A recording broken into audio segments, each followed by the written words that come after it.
안녕하십니까. 주역 64개 노트 정리. 이번 시간에는 수풍정 세 번째 시간입니다. 전체적으로는 253번째 노트 정리입니다. 이번 시간은 수풍정의 구삼의 정설, 불식, 위와 심측의 물상과 구사의 정추, 무구의 물상에 대해서 노트 정리한 것을 같이 살피겠습니다. 자, 먼저 한자 정리한 것을 같이 한번 읽어보겠습니다.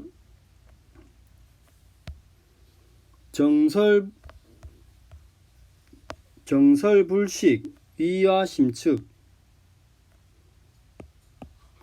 정설불식, 위와 심측, 가용급, 왕명, 병수기복. 우물이 깨끗함에도 먹지 않는다 하니리 나의 마음이 슬퍼서 슬프게 하여 가히 우물을 길러 사용하니 임금이 밝으면 함께 그 복을 받는다. 상활 정설불식 행측냐 구왕명 수복냐. 우물이 깨끗함에도 먹지 않는다는 것은 행함을 또는 행하지 않음을 슬퍼하는 것이요 왕의 명석함을 구하는 것은 복을 받음이니라. 이렇게 이야기합니다. 조금 다른 설명은 정설불식을 우물을 쳐도 먹지 않으니 내 마음이 슬프다. 왕명수기복은 왕의 현명함을 구해야 백성들이 복을 받는다로 보는 견해가 있습니다. 자, 기본적으로 효 위치를 보면은 이제 구삼은 상계의 제일 끝이죠. 그리고 이제 구삼은 일반적으로 보면은 효 위치상 바른 자리는 맞고 응은 있습니다. 그러니까 일반적으로 설명하기를 구삼은 재능과 덕이 있고 고결하게 행동하는 사람인데 이렇게 되면은 출사하여서 등용되는 게 당연한데 사람들에게 중용되지 않아서 사람들로 하여금 측은하게 여기게 되는 것을 말한다고 합니다. 즉 뛰어난 사람이 출사하지 못하고 등용되지 못하는 그런 상을 이야기하죠. 황태현 교수님은 설명하기를 구삼은 양강의 강효다고 이야기합니다. 그래서 이 구삼의 위치가 깨끗하게 우물을 쳤는데도 즉 진흙이 아니지만은 아무도 먹지 않는다고 이야기합니다. 즉 지혜를 가진 인물이 평가받지 못하는 상황을 이야기합니다.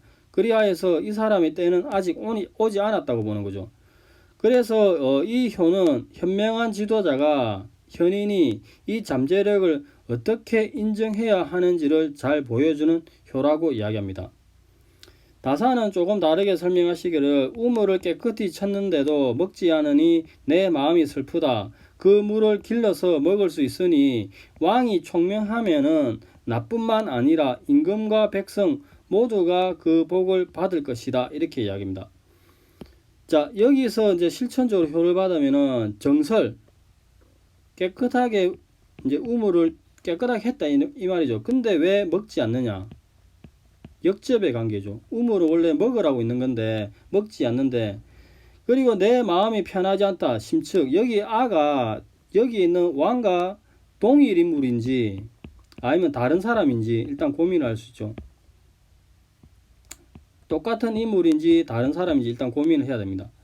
그리고 이제 그 왕이 현명하면은 그 복을 받을 것이다인데 병수기복, 이 병수기복의 구체적인 실천적 의미는 무엇인지 이제 우리가 효를 받았을 때 조금 고민을 해야 되죠. 그 다음에 여기에 이제 한자 구왕명, 왕명을 구한다 이 부분도 왕의 명석함을 구한다 이 부분도 효를 받았을 때 조금 더 구체적인 의미를 조금 더 고민해야 될 것 같습니다. 자, 여기가 9.3에 대한 설명이고 이제 9.4를 보겠습니다. 6.4를 보겠습니다. 정추무구 우물을 수리하면 허물이 없다. 상활 정추무구 수정야.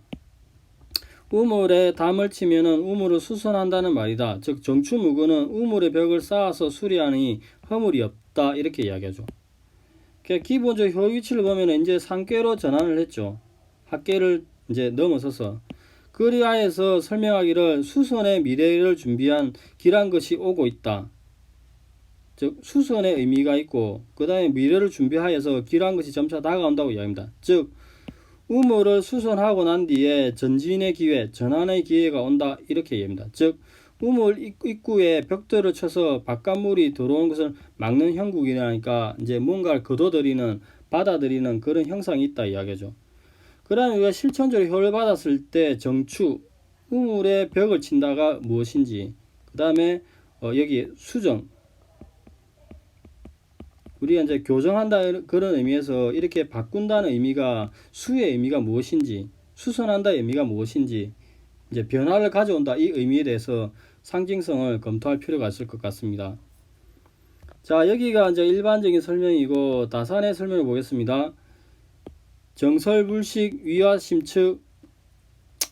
위화심측 가용급 왕명 병수기복 상활 정설불식 행측야 구왕명 수복야 우물을 깨끗이 쳤는데도 먹지 않으니 내 마음이 슬프도다. 그 물을 길러 먹을 수 있으나 왕이 총명하면은 나뿐만 아니라 임금과 백성 모두에게 그 복을 받을 것이다. 즉 공공재로서 모두가 혜택을 입는다 이 말이죠. 상활 우물을 깨끗이 쳤는데도 측은한 마음이 발동하는 것이요 왕의 총명함을 구하여 복을 받게 될 것이다 이렇게 이야기합니다. 즉 현자를 알아보는 그런 상황이 생기길 바라는 거죠.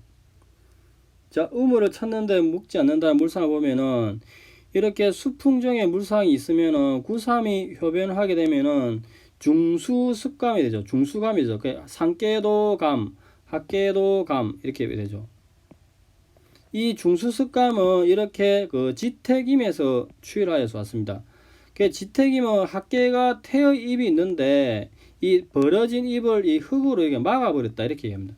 그래서 전체적으로 물상을 도출하기를 직계의 중수감의 직의 목인 임계에서 위에 흙을로 메고 막아서 우물을 막아버린다고 합니다. 이런 상태에서 추일하게 되면은 감의 노력으로 감이 생기니까 상계도감, 학계도감 이렇게 되죠. 이 상황에서 중간에 이렇게 리의 다스림이 있는 거죠. 즉 리로서 다스리니 위아래가 샘물이 맑게 깨끗하다. 그러나 인계의 학계 태의 입이 이미 사라져서 마실 수 없으니까 정설불식 우물을 깨끗이 쳤는데도 먹지 않는다고 이야기합니다. 즉 군주가 재능을 품어서 스스로 깨끗하다고 생각하는데 백성들이 그 혜택을 입지 못하니 위아심측 상심의 물상이 나온다고 이야기합니다. 그 다음에 이제 수복야를 그 복을 받는다는 물상을 보면은 이렇게 수풍정의 본상이 있으면은 이 본상이 구삼이 효병을 하게 되면은 중수감이 되죠. 이 중수감은 또 다른 목인 풍지간에서 왔습니다. 풍지간에 이게 상옥계가 간의 손이죠. 그래서 임금이 이렇게 5위에 있다가 이제 간의 손을 아래로 임금이 간의 5위에 있는 임금이 간의 손을 아래로 내려가지고 이렇게 두레박을 잡아서 우물물을 길어낸다고 합니다. 이런 상태에서 이제 리의 강명이 있게 되니 설명해 보면은 리의 강명이 밝게 되니 왕이 진실로 총명하여서 복을 받게 된다 입니다. 그 복을 받는 주체는 누구냐? 백성들이 장차 그 복을 받게 된다고 합니다. 그래서 하늘에서 내린 게 당연히 복이죠.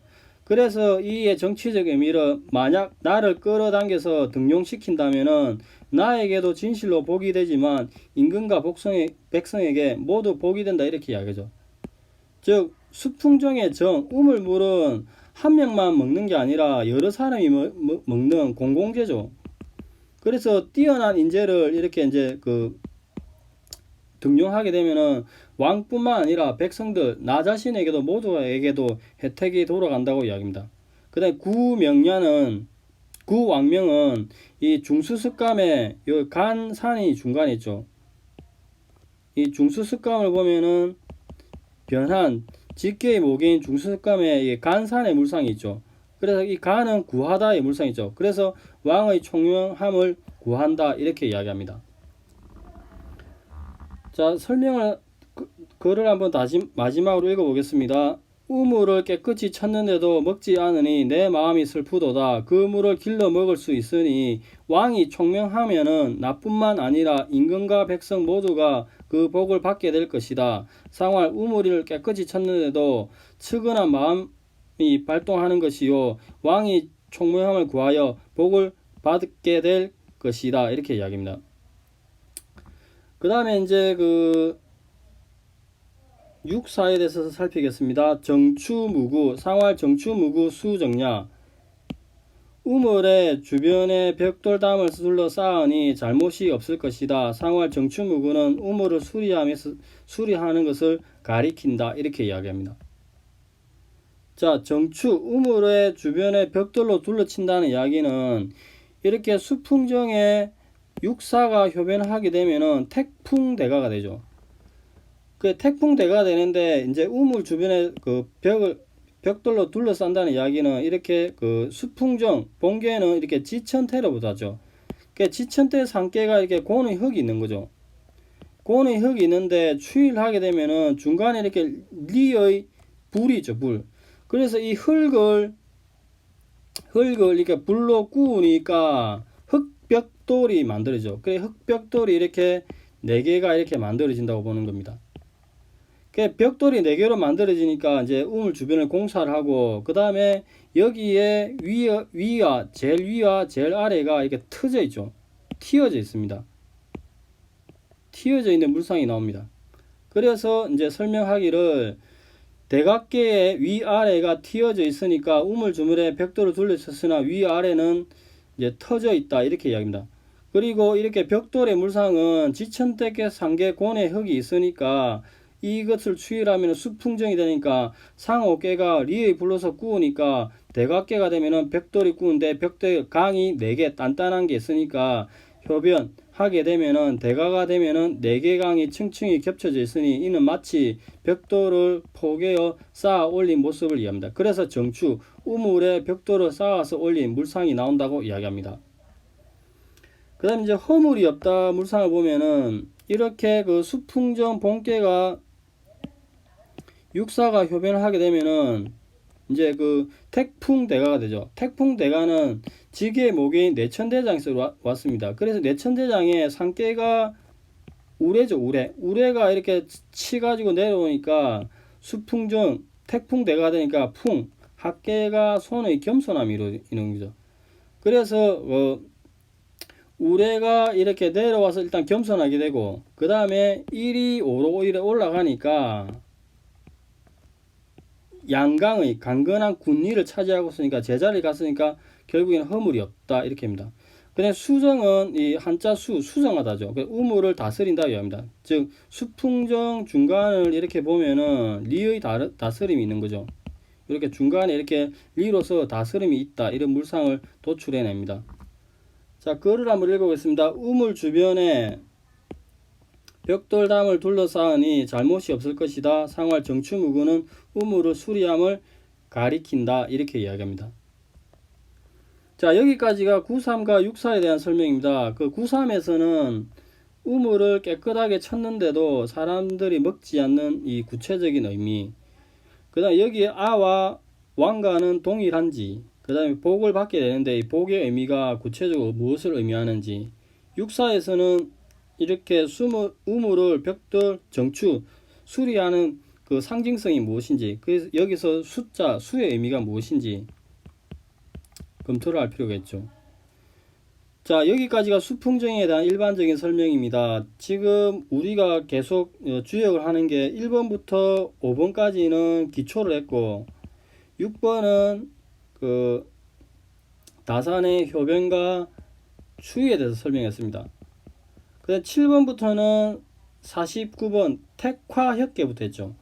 그래서 꾸준히 올라왔다가 지금은 48번께인 수풍정에 대해서 하고 있습니다. 이게 끝나면 다시 49번께로 처음부터 흘러가는 거죠.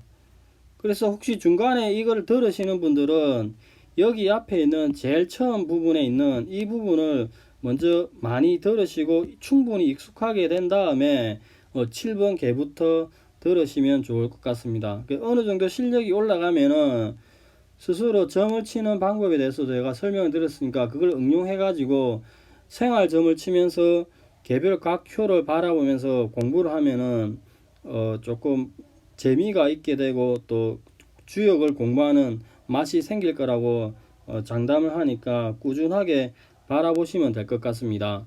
자, 오늘은 여기까지 하겠습니다. 감사합니다.